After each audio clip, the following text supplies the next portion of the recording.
ሰበር ዜና ጀነራሉ ጦሩን ከርተው ከሀገር ኮበለሉ። ጥብቅ ወታደራዊ ሚስጥርን ይዘው የኮበለሉት ጀነራሉ ለ4 ኪሎ ትልቅ ራስ ምታትን ፈጥረዋል። ወዲህ ደግሞ የሱዳን ጦር በኢትዮጵያ መከላከያ ሰራዊት ላይ ሌሊቱን ድንገተኛ ጥቃት መክፈቱ ተሰምቷል። ጥቃቱን ተከትሎ የኢትዮጵያ ድንበር አቅራቢያ የድሮን ድብደባ የተፈጸመ ሲሆን በርካታ ወታደሮች ረግፈዋል።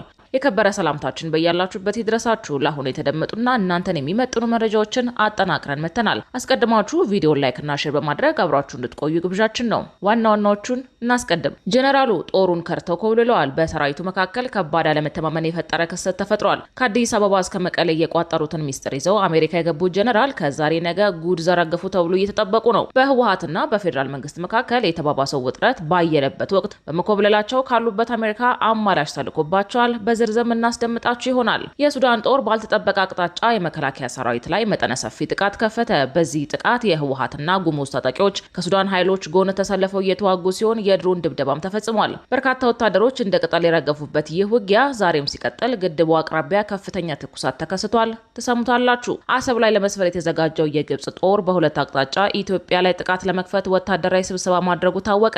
አልሲሲ ከፍተኛ ወታደራዊ መኮንኖቻቸውን ለአስቸኳይ ስብሰባ መጥራታቸውን የግብጽ ጋዜጦች ዘግበዋል። የተወደዳችሁ የቻናላችን ቤተሰቦች እነዚህንና ሌሎች መረጃዎችን አጠናቅረናል። አሁን ወደ ዝርዝሮቹ እናመራለን። አሰብ ላይ ለመስፈር የተዘጋጀው የግብጽ ጦር በሁለት አቅጣጫ ኢትዮጵያ ላይ ጥቃት ለመክፈት ወታደራዊ ስብሰባ ማድረጉ ታወቀ። አልሲሲ ከፍተኛ ወታደራዊ መኮንኖቻቸው ለአስቸኳይ ስብሰባ መጥራታቸውን የግብጽ ጋዜጦች ዘግበዋል። በደቡብ ሱዳን ግዛት ከታላቁ የኢትዮጵያ ህዳሴ ግድብ በቅርብ ርቀት ሰፍሮ የቆየውና ከ260 በላይ ወታደሮችና ባለሙያዎችን የያዘው የግብጽ ጦር ካምፕ በአስቸኳይ እንዲዘጋ የደቡብ ሱዳን መንግስት ባለፈው ወር መወሰኑ ይታወሳል። ይህንን ተከትሎ የግብጹ ፕሬዝዳንት አብዱል ፈታህ አልሲሲ ከከፍተኛ ጀነራሎቻቸውና ከደህንነት ሹሞቻቸው ጋር አስቸኳይ ስብሰባ ማድረጋቸውን የሚገልጹ ሪፖርቶች ወጥተዋል። እንደ አረቡ ዓለም መገናኛ ብዙሃን ዘገባ ፕሬዝዳንቱና የጦር መሪዎቻቸው እነዚህን ተከታታይ ስብሰባዎች ያደረጉት ባለፈው ግንቦት ወር መጀመሪያ ቀናት ላይ ነው። ዘግይተው የወጡ መረጃዎች እንደሚያመለክቱት ግብጽ በደቡብ ሱዳን ውሳኔ ብትበሳጭም ይፋዊ ተቃውሞ ማሰማት ወይም ወታደራዊና ፖለቲካዊ ዛቻዎችን መሰንዘር ሊያስከትል የሚችለውን ዲፕሎማሲያዊ ትርፍና ኪሳራ በስብሰባው ላይ መዝነዋል። በመሆኑም ከደቡብ ሱዳን ጋር ግጭት ውስጥ መግባት ግብጽ በአባይ ተፋሰስ ደቡባዊ ክፍል ያላትን ዲፕሎማሲያዊ ተሰሚነት ሙሉ በሙሉ ሊያጠፋው እንደሚችል ከስምምነት ላይ ተደርሷል። በዚህ ምክንያት የደቡብ ሱዳንን ውሳኔ ከመቃወም ይልቅ ትኩረትን ወደ ሌሎች አማራጮች ማዞር እንደሚሻል ተወስኗል። ከነዚህ አማራጮች መካከልም ከሱዳን መደበኛ ጦር ጋር ያለውን ወታደራዊ ትብብር ማጠናከር፣ ከኤርትራና ከሶማሊያ ጋር የተጀመረውን የደህንነት ጥምረት ይበልጥ መግፋት፣ በቀይ ባህር አካባቢ የባህር ኃይል እንቅስቃሴን በማሳደግ ቀጠናዊ ተጽዕኖን ማረጋገጥ የሚሉ ነጥቦች እንደሚገኙበትም ተገልጿል። እነዚህ የግብጽ እንቅስቃሴዎች በኢትዮጵያ ላይ ጫና ለመፍጠር እና ከጎረቤት ሀገራት ጋር በመተባበር ኢትዮጵያን በዲፕሎማሲያዊ መንገድ ለመክበብ የሚደረጉ ሙከራዎች መሆናቸው ይነገራል። ከዚሁ ጋር ተያይዞም ሰሞኑን ግብጽ ከኤርትራ ጋር ትብብሯን ለማጠናከር የተለያዩ ስምምነቶችን መፈራረሟ ይታወቃል። ወደ ሌላኛው ጉዳያችን ስናልፍ የሱዳን ጦር ባልተጠበቀ አቅጣጫ የመከላከያ ሰራዊት ላይ መጠነ ሰፊ ጥቃት ከፈተ። በዚህ ጥቃት የህወሓትና ጉሙዝ ታጣቂዎች ከሱዳን ኃይሎች ጎን ተሰልፈው እየተዋጉ ሲሆን የድሮን ድብደባም ተፈጽሟል። በርካታ ወታደሮች እንደ ቅጠል የረገፉበት ይህ ውጊያ ዛሬም ሲቀጥል ግድቡ አቅራቢያ ከፍተኛ ትኩሳት ተከስቷል። ራሱን የቤንሻንጉል ጉሙዝ ህዝብ ነጻ አውጪ ንቅናቄ ብሄነን ብሎ የሚጠራው ታጣቂ ቡድን በቀጠናው ከሚገኙ የሱዳን ሰራዊትና የአርሚ 70 ኃይሎች ጋር በመተባበር በቤንሻንጉል ጉሙዝ ክልል ድንበር አካባቢ ትንኮሳ በመፈጸሙ የኢትዮጵያ ሀገር መከላከያ እርምጃ መውሰዱ ተሰምቷል። መከላከያ በወሰደው መልሶ ማጥቃት የተመታው የብሄነን ታጣቂና የሱዳን ኃይሎች ጉዳት ካስተናገዱ በኋላ የተረፉት መሸሻቸው ታውቋል። የክልሉ የዜና ምንጮች እንዳሉ ጥምረት ፈጥረው ጥቃት ለመሰንዘር የመጡት ኃይሎች የተነሱት በሰሜን ሱዳን ብሉ ናይል አቅጣጫ አካባቢ ነበር። በተጠቀሰው አቅጣጫ ጊዘን ከተማ ካምፕ የሚገኙ የብሄነን ታጣቂዎች በቀጠናው ከሚገኙ የሱዳን መንግስት ሰራዊት ኃይሎች ጋር በመተባበር በቤንሻንጉል ጉሙዝ ክልል አሶሳ ዞን ሸርቆለ ወረዳ ጊዘን ቀበሌ ድንበር አካባቢ ትንኮሳ መፈጸማቸውን የገለጹት የአካባቢው የጸጥታ ኃይሎች መከላከያ የወሰደውን እርምጃ መቋቋም እንዳልቻሉ አስታውቀዋል። ሰኔ 6 ቀን 2018 ዓ.ም ከቀኑ 6 ሰዓት አካባቢ በተደረገው በዚህ ኦፕሬሽን የጠላት ኃይል ከሱዳን ድንበር ተሻግሮ በመግባት ጥቃት እንደሚከፍት መረጃ እንደነበረው ያመለከቱት የዜና ሰዎች ይኸው ኃይል ተኩስ እንደከፈተ አስቀድሞ በነበረው መረጃ መሰረት በተጠንቀቅ ላይ የሚገኘው የመከላከያ ኃይል በወሰደው የመልሶ ማጥቃት በቀጠና የገቡት የብሄነን ታጣቂዎችና የሱዳን ኃይሎችን በመደምሰስ በርካታ ትጥቆችን መማረክ እንደቻለ ገልጸዋል። የወገን ኃይል ቦታውን ከማስከበርና ድንበሩን ከመቆጣጠር ባሻገር በርካታ ትጥቆችን መማረክና መሰብሰብ ችሏል ያሉት የአካባቢው የጸጥታ መዋቅር አካላት በጥቃቱ የደረሰውን ጉዳትና የተማረከ ትጥቅም ዘርዝረዋል። በሽብርተኝነት ከተፈረጀው የጀነራል አልቡርሃን ጦር ጋር ተጣምሮ ሰርጎ ሊገባ የነበረው የብሄንን ኃይሎች ከፍተኛ ጉዳት ማስተናገዱን፣ ሙትና ቁስለኛ መሆኑን፣ በርካታ በስም የተዘረዘሩ የጦር መሳሪያዎች እንደተማረከበት በመጥቀስ የአዲስ ሪፖርት የዋሽንግተን ተባባሪው የንቅናቄው ወኪል ነኝ የሚሉትና ሻዕቢያ ባደራጀው የትርምስ አመቻች ኮሚቴ ጋር የሚሰሩት አመራር በስልክ ለቀረበላቸው ጥያቄ መልስ ሳይሰጡ ስልካቸውን ዘግተዋል። ጥቃት የከፈቱት የሱዳን መንግስት ሰራዊትና የብሄንን ታጣቂዎች ሲሆኑ በዋነኝነት ሆኖ ሲመራ የነበረው ከሳፍ ወታደሮች ጋር በቅጥረኝነት የተሰለፈው የህወሓት ታጣቂ አርሚ 70 እንደነበረ ታውቋል።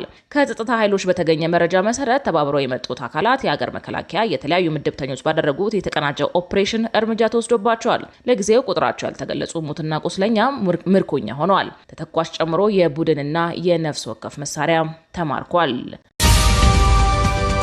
ሌላኛው መረጃችን ደግሞ ጀነራሉ ጦሩን ከርተው ኮብልለዋል ይለናል። በሰራዊቱ መካከል ከባድ አለመተማመን የፈጠረ ክስተትም ተፈጥሯል። ከአዲስ አበባ እስከ መቀሌ የቋጠሩትን ሚስጥር ይዘው አሜሪካ የገቡት ጀነራል ከዛሬ ነገ ጉድ ዘረግፉ ተብሎ እየተጠበቁ ነው። በህወሓትና በፌዴራል መንግስት መካከል የተባባሰው ውጥረት ባየለበት ወቅት በመኮብለላቸው ካሉበት አሜሪካ አማላጭ ተልኮባቸዋል። ወደ አሜሪካ የኮበለሉት የህወሓቱ ከሚመካባቸው ቁንጮ ወታደራዊ አመራሮች መካከል አንዱ የሆኑት ጀነራል ተክላይ አሸብር ወይም ወዲ አሸብር መሆናቸው ታውቋል። ጀነራሉ ለወራት ከጠፉ በኋላ አሜሪካ መግባታቸው የተሰማው በህወሓትና በፌዴራል መንግስት መካከል ውጥረቱ ባየለበት ወቅት ነው። ወዲ አሸብር ወደ አሜሪካ የኮበለሉት ወደ ጦርነት መመለስ አለብን ካሉ ከህወሓት አመራሮች ጋር ተጋጭተው መሆኑ ተሰምቷል። ጀነራሉ ትግራይ ወደ ዳግም ጦርነት መግባት የለበትም ከሚሉት መካከል በመሰለፋቸው ከነደብረጽዮን ገብረ ሚካኤል ቡድን ጋር ከፍተኛ የውስጥ ፍጥጫ ውስጥ ገብተው እንደነበረ ታውቋል። ጀነራሉ አሜሪካ የገቡበት ጊዜ በውል ባይገለጽም በአሁኑ ሰዓት ከቤተሰቦቻቸው ጋር ኑሯቸውን በዚህ ሀገር አድርገዋልም ተብሏል። የህወሓትን ወታደራዊ ምስጢሮች ይዘው ወደ አሜሪካ የኮበለሉት ጀነራሉ ለጦርነት ዝግጅት እያደረገ ነው በሚባልለት በነደብረጽዮን ገብረ ሚካኤል ቡድን የሽምግልና አማላጭ ተልኮባቸዋልም ተብሏል። በተፈጠረው መከፋፈል የተወሰኑ ጀነራሎች ከጊዜ ወደ ጊዜ ከትግራይ እየወጡ አዲስ አበባ ሲገቡ እንደነበረ ይታወሳል።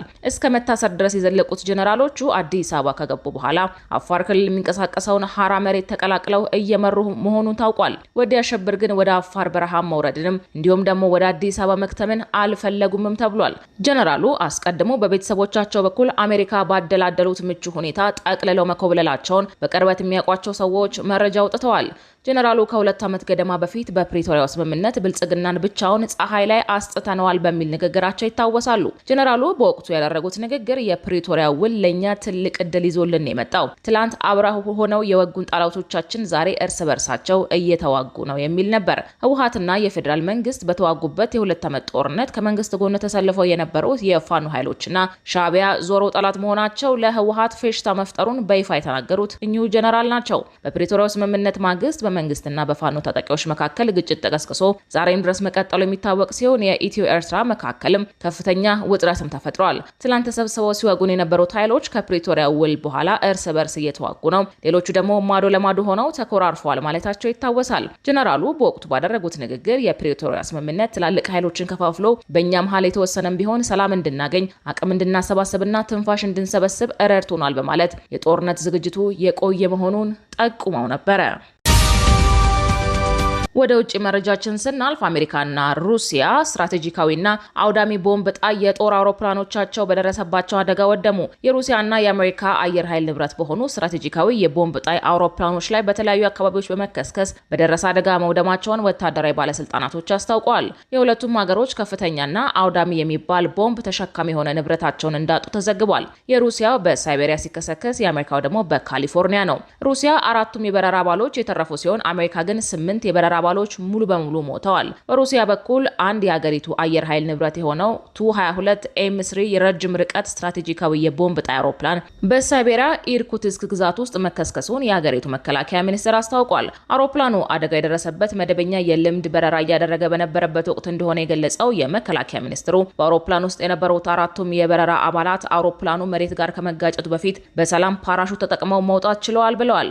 ይህ በሶቪየት ህብረት ዘመን የተሰራው ድምጽ አልባ ወይንም ሱፐርኮኒክ የቦምብ ጣይ አውሮፕላን በሩሲያና በሶሪያ እንዲሁም ደግሞ በዩክሬን በሚደረጉ የውጊያ ስምሪቶች ላይ በስፋት ጥቅም ላይ ሲውል የቆየ እንደነበርም ተዘግቧል። በሌላ በኩል ደግሞ የአሜሪካው አየር ኃይል ንብረት የሆነው ቢ52 ስትራቴጂካዊ የቦምብ ጣይ አውሮፕላን በካሊፎርኒያ በረሃ ውስጥ መከስከሱንና በአውሮፕላን ውስጥ የነበሩት 8 ሰዎች መሞታቸውን የሀገሪቱ ወታደራዊ መሪዎች አስታውቀዋል። በረጅም ርቀት ተጓዥ ሆነው ይህ የአሜሪካ ቦምብ ጣይ አውሮፕላን በትላንትናው ዕለት መደበኛ የሙከራ የሙከራ በረራ እያደረገ በነበረበት ወቅት ከሎስ አንጀለስ በስተሰሜን 95 ኪሎ ሜትር ርቀት ላይ ከሚገኘው ከኤድዋርድ የአየር ኃይል ጣቢያ ተነስቶ ብዙም ሳይቆይ ተከስክሷል ተብሏል። አሁን ላይ የሁለቱም ሀገራት ወታደራዊ ክፍሎች ስለ አደጋዎቹ መንስኤ ዝርዝር ምርመራ መጀመራቸውን ያስታወቁ ሲሆን ምርመራው እንደተጠናቀቀ ይፋ እንደሚያደርጉ አስታውቀዋል። ክቡራትና ክቡራን ውድ የአዲስ ፖስት ሚዲያ ቤተሰቦቻችን ለሰዓቱ የተጠናከሩት መረጃዎች እነዚህን ይመስሉ ነበር። ዜናዎቻችንን እስከ ፍጻሜው ድረስ ስላደመጣችሁ ከልብ እናመሰግናለን።